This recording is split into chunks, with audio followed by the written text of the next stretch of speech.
ప్రేమించుకుంటున్నారా? మంచిది. స్నేహం చేస్తున్నారా? మరీ మంచిది. మీరు ప్రేమించుకోండి, స్నేహం చేయండి, కానీ గమ్యం ఎలా ఉండాలి తెలిసిన? అందంగా ఉండాలి.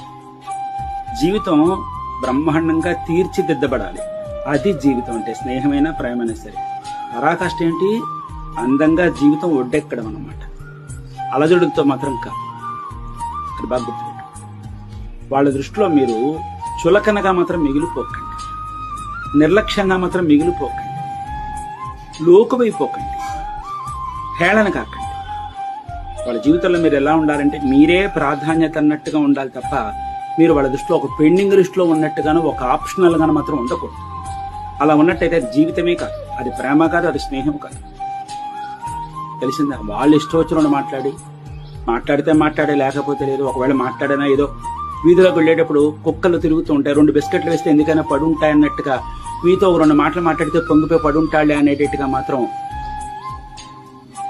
అది మీరే తప్పు అవుతుంది. అది మాకు గుర్తుపెట్టుకోండి. జీవితం చాలా చిన్నది, బతికా మరి రాజ్యాలా బతకాలి. తెలిసిందా?